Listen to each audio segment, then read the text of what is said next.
bam, bam. Sorry to say, but Johnny Boy left it too late. It's not just One Nation anymore, it's the ABC as well. So, where did the 1,500 a day figure come from? Well, Square Jaw Matt Walsh. Life often loves science, so I'm going to give you the numbers and then have a little bit of fun. Starts with this guy, who may have got it from these guys. Yeah, we'll do a crash course in misinterpreting data like a pro. Step 1, mistake international border crossings for net migration. Step 2, divide the net by the length of the data. Step 3, watch the fireworks. Nice try, fear-mongering chud. But the real number is 1,200. Wow, that's more than 1,100 different townships. That's 1% of Australia's population. The year before was 90% of Tasmania. So, yeah, not ideal. 23 to 24 was 440,000. 22 to 23 was 518,000. And 21 to 22 was 170. For those of us keeping track, that is 1,134,900. Otherwise, 4.5 Northern Territories, 60% of South Australia, 2 1/3 Australian Capital Territory, or lastly, a hypothetical city second only to our top 5 in 3 years. Now would be the time to clarify that net means total for a time period. When it says net decrease in overseas migration, it means that this little dip is going from 500 to 400,000 in a 12-month period. So what you see we already have, and the number's going to keep going up just by less amount. Which is worth noting because we're already 30% foreign born. So all the clickbait numbers are out of the way, so let's get into who our new neighbours are. Note. Where did they come from?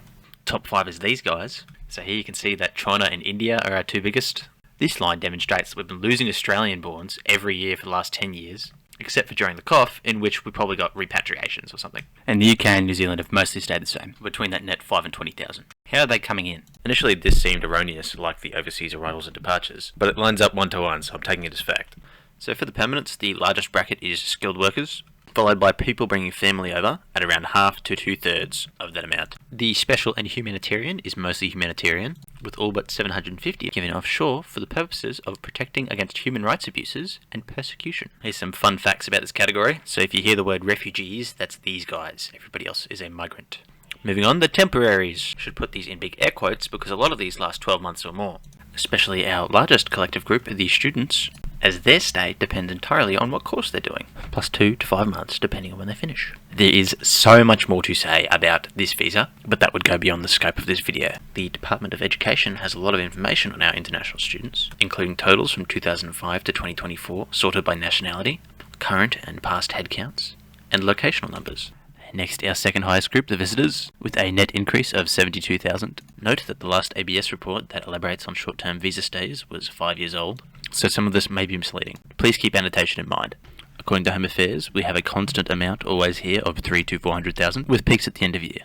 The total granted visas for the whole 2024 year sat at 2,550,000, the top 15 sources being these guys. If the ATIC's IVS is to be believed, we are looking at a very estimated 3 trips per visa at 38 nights per trip. It's worth noting that that was from March this year to last, and on screen is data from the 2024 yearly report, of which is contradicted by the Home Affairs report, both of which are contradicted by Tourism Australia, which gets its data from the ABS's monthly short stay report, which so on and so forth. So there you have a bureau, department, and commission all saying different shit. What's the real number? Ask your local member. Punch people for less. Next up are our working holidays at a net 68,000. Seems the only official data are the visas we've given out, which is over 300,000 by the way, with the biggest annual increase ever of 37%.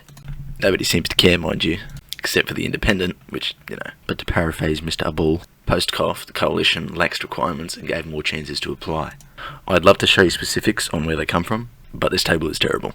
Seems like Abul also had to use it. From a very brief check on the raw data, this graph is so enjoy. Only certain countries have working holiday agreements, and less still go both ways.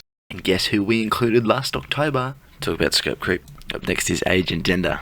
Pretty cut and dry. Most are in the 18 to 35 bracket, which the median and mode are on screen. It's worth noting that there is a slight skew towards females at the moment. So per 100,000 people we get 1,000 extra females, and previously for males it looks like that. It's worth noting that by and large females come in older, therefore there are thousands more young males than females. And spin it however you want, but we have no idea whether it's people bringing mothers over or the high school sweetheart, or whether we're getting thousands of middle-aged Chinese bachelorettes.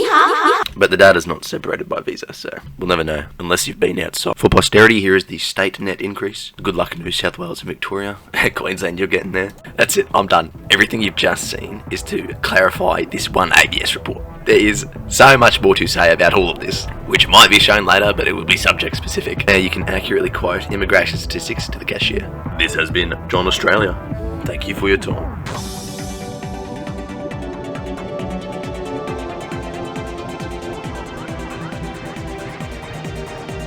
our I know.